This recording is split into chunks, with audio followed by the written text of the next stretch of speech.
Here we are. Well, good day, my friends. As you saw us drive in, we are in Florida today, and we are going to check out the famous Silver Springs Glass Bottom Boat Tour. This should be a blast. This is, I think, the oldest roadside attraction like this in the state, so this should be fun. Daze with Jordan the Lion and you all begins right now. These tours do sell out in advance, so if you're planning on coming, you want to book your tour the day before. And it is in a state park here, Silver Springs State Park. Actually, I booked my seat on this 3 days in advance because they were so booked up already. Here are your prices. All right, I had already pre-booked the ticket, but you have to check in and you have to pay $2 park admission. There's a little fun pic. You can look like you're the captain of the boat. Check that stuff out after. You do have a whole welcome center and gift shop, and we'll check all that out after we're done too.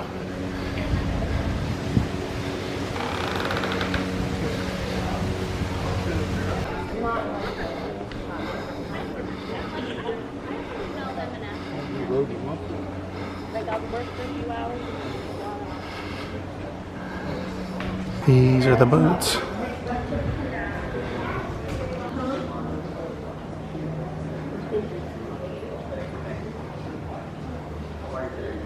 You can also rent paddle boats, kayaks out here.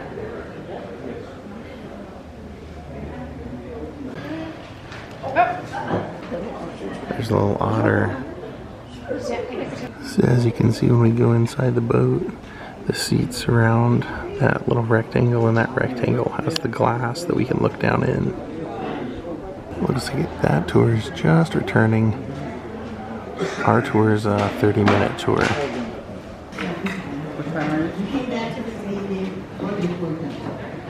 Our boat's called the Chief Nemathala. Everyone, thank you.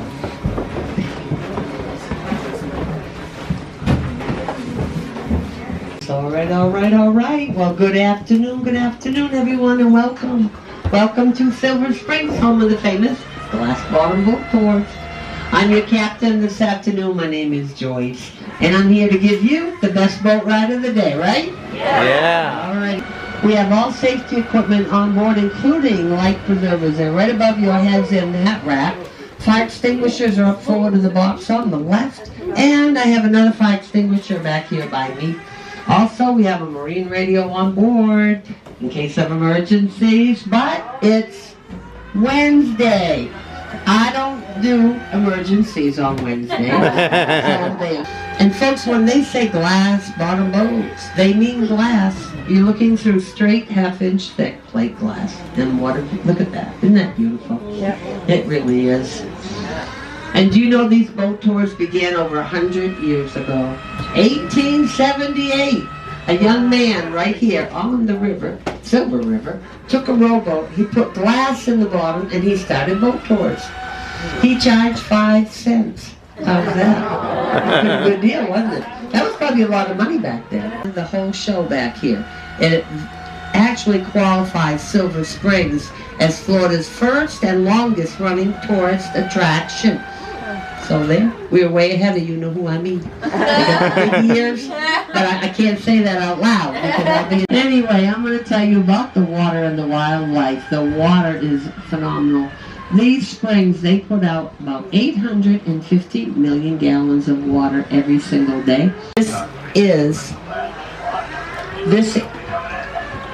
I wasn't supposed to do that for a second. Anyway, river, this will run about 5 miles, and it will connect to the Ocklawaha River. That's a tongue twister. The Ocklawaha will then run 100 miles more, and it runs north all the way up to the St. John's. And then the St. John's River runs 400 more miles, and it ends in Jacksonville, and then the water will spill out into the Atlantic. So that's quite a little journey. You can see how clear the water is. Well, that caught the attention of the movie people. They made over 100 movies and TV shows back here. So the first spring we're going to look at is called Spring of the Stars. Now, some of the stars that we had here were people that you'll recognize. We had Doris Day. We had James Dean, Jerry Lewis, Burt Reynolds, Tom Cruise even. How about this guy? How about Johnny Weissmuller? Tarzan. They made 6 Tarzan movies here. And you can see why. You can see how clear the water is. All right, here's your first trivia question. What was the name of Tarzan's chimpanzee? Cheetah. She knows. They're frequent flyers, so I can't put anything by them. They're going to win all the prizes today. That's all right. Yep, it was Cheetah. Now, if you're wondering where does that water come out of the ground at, well, if you look down there, I'm going to spin around so you can see it. It's called a vent, and it's like a crack or a crevice in the earth, and that's where the water comes out of. Oh, I see it. For the filmmakers, they came here for that crystal clear water, but they got a bonus. They got the natural light and the depth. The majority of these springs are only 20 to 30 feet deep. There you go. They could get in and out with their equipment pretty quickly and easily. How's that? Isn't that beautiful? We've got about 5 different kind of bass. We've got bluegill, we've got bowfish, we've got mullet, we've got gar, catfish. We have 2 invasive species of fish. One is the Procostomys or suckerfish. You put that in your fish tank and it eats the algae, right? The second one is the big blue fish, and those are the blue tilapia. Don't get any ideas, no fishing allowed. They're all protected in here, so you can't fish for them, but they are here. Now the next spring we're going to check out has to do with the movies. Again, how about that movie, The Creature from the Black Lagoon? Anybody remember that? Yeah. Well, it was an old iconic movie from the 50s, so they named this The Creature Spring because part of that was filmed right here. Now, the man that played the creature in the underwater scenes, there were 2 men that played the creature. One was Ben Chapman, and he played the creature above ground. The man that played the creature in the water, however, was Rico Browning. He was a local man from this area. He began his career as a diver and a stuntman. And when they filmed this, the diver or the creature had to hold his breath. They couldn't give him an air tube because it wouldn't have been real. There would have been bubbles. So he had to hold his breath, and he could hold his breath up to 4 minutes. Because this spring is 28 feet deep. They had to have special material that could tolerate getting that wet and for that length of time, and then holding together when they came above ground. Now, if you want to see that movie, you can find it. It's on good old YouTube, of course, Prime Video, and probably on a DVD somewhere in this world. That is The Creature Spring. It's beautiful. I love this one. It's huge. All right. Now we're going to move into the best part, which is a manatee. Manatee season runs from November to March, and it has to do with the water. Manatees can't tolerate water if it's colder than 72 degrees. 68 degrees, sorry. These springs put out water that's 72. That's why they come back here. As big as they are, and they can weigh upwards of 1,500 to 2,000 pounds, they don't have any body fat. So they get hypothermic and they can die. They migrate all over Florida, trying to stay warm for the winter. Now, I've cut the engine off and I'm going to float through here. I know they're in here because I've seen them. They're all over the place. Is there some over there? Now look, they look like a big gray baked potato under the surface. And see, the biggest problem for manatees, I think there's a couple right over here. The biggest problem for manatees is boats don't see them. And they hit them with their propellers and injure them. There's a manatee. Let me get the boat back. There's so many small springs in here that for the manatees it's like sitting in a hot tub. Wow. We're just going to float. There you go. How's that? Oh my. Now see, I didn't see them from back there. See what I mean? See the scars on their Another one. That's, oh, there's another one. That's why they're so quiet. They're all having a nap. Look, right ahead of us, look. Oh, yeah. And they do have to sleep. When they sleep, they take a sip of air and then they lay on the bottom like a lead balloon. They just plop right down there. Look, I can't get you any better than that. That's awesome. I don't know, I'm rolling today, aren't I? Oh, he's moving. Yep, he's going to move out of the way. Now, do you know that in the 70s, I just found this out last week, I was doing some research on them. Do you know there were less than 1,000 manatees in Florida in the 70s? Now they're close, they're right up front, look. Now they estimate there's somewhere from 8 to even maybe even 11,000 of them. So I think they've done better, much better. But, you know, they still watch them, they still count them, and make sure that they are protected. When these babies are born, they already weigh 60 to 70 pounds, and alligators don't want to deal with that. So they give birth to big babies, and the gestation time is 12 months. Oh my God, I can't imagine. Closest relative to a manatee? Elephant, yep. Oh yeah, I got that. They're in the pocket back here. They know. It is an elephant. Their skin and their toenails are the same as elephants. This grass under the boat is something that they like a lot. It's called seagrass or eelgrass. When they eat the eelgrass, they don't eat the green part. They have these big thick teeth. They look like chiclet chewing gum. And they tear those out by the roots because that's what they're feeding on, the roots. And then they let the grass go.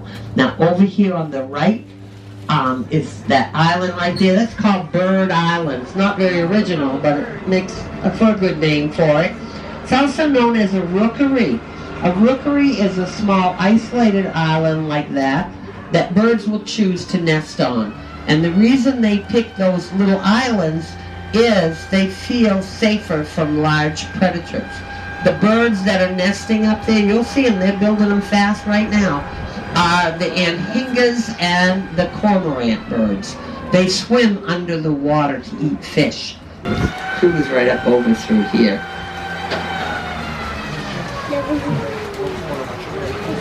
Keep a lookout because there's a lot of manatees in here today. If you see them before I do, holler up at me, okay?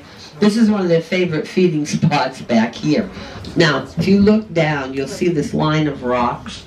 And what's next to them is a wooden plank. Now I have my eyes on it. I think they're up there. It's kind of foggy in here, but we'll do the best we can. So what they did is they called up the University of Florida, and they came out, there it is, right there, now I can see them. They called up the University of Florida and had them come out and check this out. Do you see what I'm talking about? Yeah. Looks like a wooden plank. Well, it isn't. It's actually an old Indian cypress wood dugout canoe. How's that? I know. And it actually doesn't look that bad because it's 500 to 600 years old. Wow. Look at that. Now, cypress wood, they call it the eternal tree for the simple reason there's a component in it that it does not decompose. It's a real, very sturdy, hard wood. They used it for everything. They made ships out of it, they made houses, furniture, everything out of cypress wood. Now this next spring is called the Blue Grotto. I love this one because it really shows you the power of the water over thousands and thousands of years. If you look down there, it looks like somebody took a snow globe and shook it upside down. See those little particles that are getting blown out of the mouth of the spring? Well, those are pieces of shell and limestone, and they're pushed out from the center of the earth. And over time, they accumulate around the mouth of the spring. How you get that beautiful blue color is light. When light hits the surface, refraction occurs, and you get that blue color. Well, before cable, there were only maybe 4 or 5 stations to watch with an antenna. There wasn't much to choose from, but there was a very popular TV show back then. It was called Sea Hunt, featured Lloyd Bridges. Well, over here they call this doc the Sea Hunt doc because about 100 episodes of that show was filmed here. Most of it was filmed in California, but they filmed some of it here. Now folks, if you haven't had a chance to walk the trails, don't miss out. It takes 10 minutes to walk down here, and what a spot. You can watch the boats go by. Now, if you look straight ahead, there's a big palm tree, and there's a turtle sitting up there. And there was a small alligator hanging out with the turtle this morning. There you go. Oh man, I love him. He's still here. There he is. See him? You can't miss him. Oh, manatee? Oh, lordy me. All right, let me back it up. We got everything. Gators, manatees, birds. I know, I love those manatees. I didn't mean to get that close. I couldn't stop the boat. More nocturnal. During the day, they'll find a nice spot like he did and just kind of take it easy all day. Look at that. Now, he's a baby. You got to know the big mama's here somewhere. That when they are hatched, they're about 12 inches long, and they grow about 12 inches every year. And you'll see the yellow stripes. When they're hatched, they hatch with those as well. Those yellow stripes help them to camouflage because they do have predators. They are not endangered. There's plenty of alligators here in Florida. They are protected, however. You can't go out and grab one. But they do have a hunting season once a year. It's a lottery system, and if you want to go get a gator, you put your name in the lottery, and you get a tag, and you can go shoot a gator. Tarzan used chimpanzees. The monkeys were brought here on purpose way back in 1938 by a tour boat operator on the river. He wanted another attraction. They could do that stuff back then. Nobody cared, you know? So he put about a dozen of these wild rhesus macaque monkeys on an island. He didn't think they would swim away, but the next day they were gone. And they populated. Now, between Leesburg area of Florida all the way up to Jacksonville, there's about 1,000 of the wild monkeys. Here in the park, the estimates are there's 200 to 400 of them, and they're doing very well. For the most part, the rangers try to keep them downriver for a couple reasons. One, about 25% of them do carry viruses. If they were to bite you or scratch you, you could get seriously ill.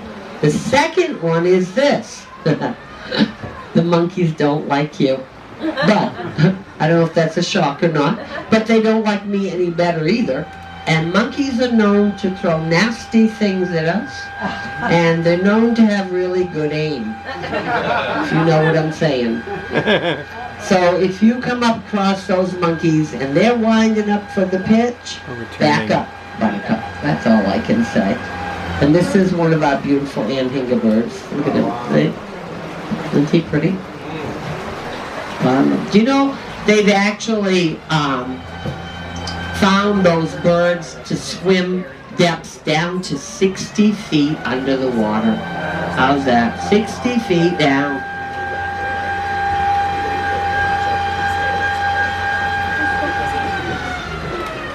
Alrighty. How about 5 years of good luck?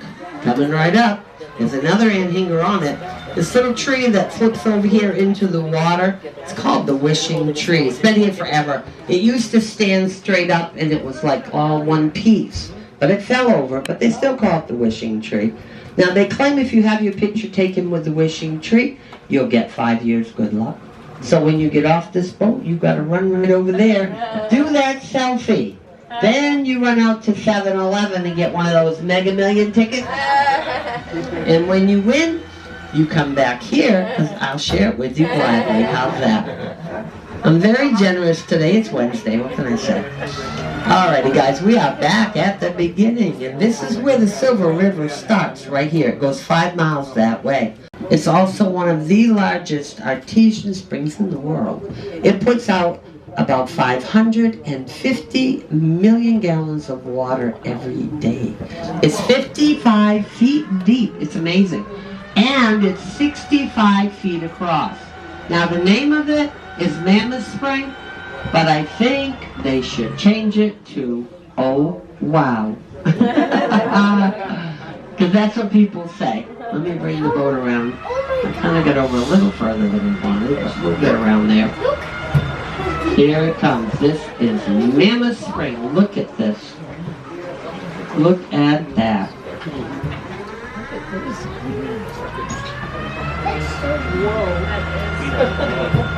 Now, the vent or the crevice at the bottom of this spring, folks, it reaches around about 135 feet. And it's about 5 feet high in some places. Matter of fact, in the 60s, they did a mermaid show under here. As the boats came around, the mermaids would pop out and wave at all the boats. I wasn't here, but that's what they tell me. And see, that's the thing. ABC Studios owned this park for many years. From the 60s, I think, up to maybe the 80s. So that, you know, that might be why all the movies and all the different things they did here. Oh, this looks like National Geographic, doesn't it? Yeah. That's all it reminds me of. I used to watch those shows. I still watch them. Look at that. Just absolutely gorgeous. Now back to the movies. How about James Bond? There's a guy down there? Yeah. There's a few of them down here. Well, they actually made 4 James Bond movies back here. One of them in 1979 was called Moonraker with Roger Moore. If you look what's coming under the glass, there's 3 statues down here. I guess they had about 7 or 8 in the beginning when they filmed it, but when they got done, they left us 3. Let me bring the boat around so y'all can see them. Now somebody named them. They named them Zeus, Poseidon, and Hades. There you go. And if you can't see them, give me a heads up because I'll bring the boat around again for you. But they've been down there, folks, since 1979. They don't look too bad, do they? No. But it was the movies. And they were made out of fiberglass. So they're pretty sturdy. Plus, they do get a bath once a month. Once a month, the divers come out and they clean the bottom of the boats, but they also clean up the statues. Now, if you want to see those in person, if you go up here into the Discovery Center, have you been in there? They've got a couple of them up there. Plus, they have a terrarium and aquariums and other things there. The Stop Center on this end has some replicas of the steamboats and the old glass bottom boats. So check that out. Alrighty, folks, that's going to conclude our ride this afternoon. On behalf of Silver Springs and myself, I am Captain Joyce, and I'm so happy y'all came out, and I hope you had a great, great boat ride. So thank you so much. And I get a hand clap too. Well done, you guys are good. I just have you come with me every day. And we're back.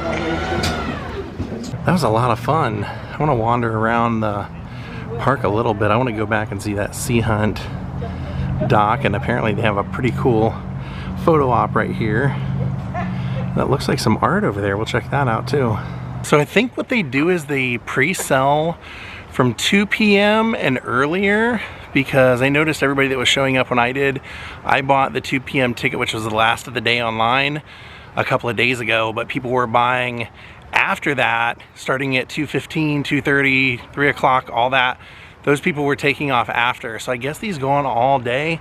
$13 plus $2 park admission. And all the Spanish moss you can take in. One of my favorite things about Florida, growing up watching My Girl and seeing the tree.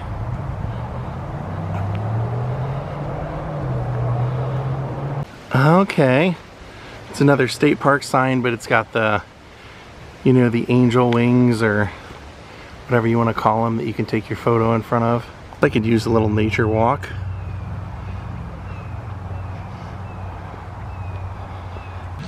And notice several people with dogs. So that must be allowed here. Not on the boats though, I don't think.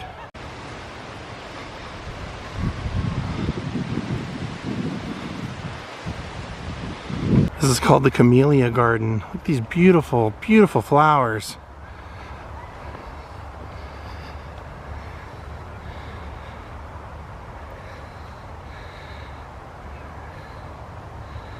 That one's getting pollinated right now.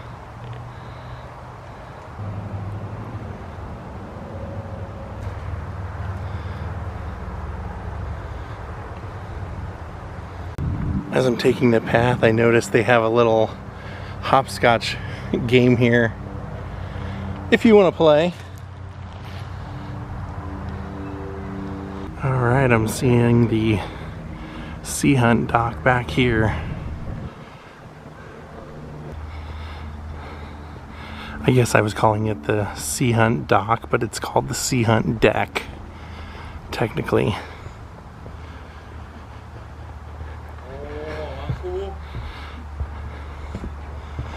Oh, this is cool. Oh, man. It's too bad. They must have, must be loose boards or something. They have this closed, but they have a cool, look at that. It's like a comic book cut out, or like a big cardboard thing that says at the very top, 5 cents, Lloyd Bridges in Sea Hunt, filmed on location in Florida, Silver Springs, and you could put your face in there. They have it closed. That's a bummer. Wonder why. Wonder what the story is, why they have this cool thing over here instead of over here where visitors can get to it. Oh well. We'll see the part that you can see.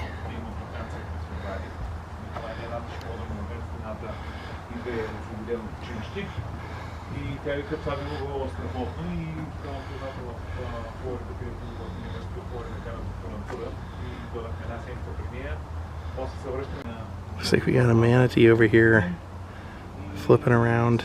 Watch the water. See, he's like right there. So there's Lloyd Bridges. Oh yeah, it's Lloyd Bridges, not Beau Bridges. I think I said Beau Bridges earlier. Mike Nelson. Although set in the ocean, the classic 1958 through 61 television series Sea Hunt star Lloyd Bridges filmed many of their scenes in Silver Springs. Show inspired many people to take diving as a hobby for themselves. Huh. Then it mentions, of course, that Rico Browning swam out here.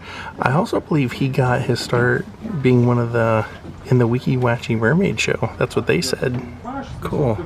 They have quite a bit of information about it right there if you want to read up on it while you're here. You gotta move that thing somewhere where people can take photos with it. That's too cool. Looks like there used to be a restaurant or something out here that was in the form of a glass bottom boat. It's not open right now. That's awesome. I guess certain times of the year, probably the warmer months, you could probably come up here at some point and order yourself a hot dog or a burger.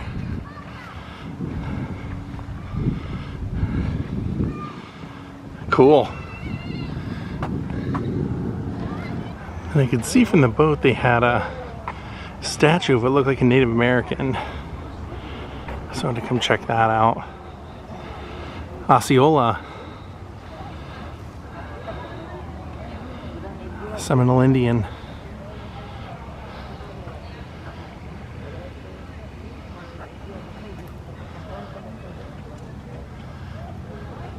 There's a big mural here on the ground.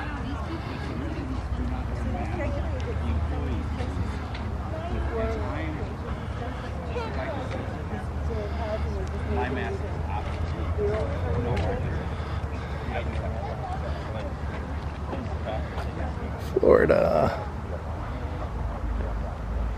Oh, I think it's supposed to be a turtle. I think that's the head right up here. Then we have a swimming turtle.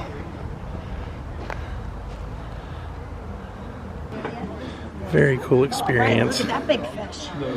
Alright, let's quickly look and see what they got in the gift shop. I think what they need are remote controlled glass bottom boats for sale. They do have some posters, but that's about the only thing with the glass bottom boats on them. That's kind of cool. What? Thank you all for watching, but I don't think I'm gonna get a souvenir today. Well, my friends, I hope you enjoyed our tour of Florida's oldest tourist attraction. Thank you all for watching. If you can get to the glass bottom boats of Silver Springs, I highly recommend it. Thank you all for watching. We'll see you next time. Goodbye.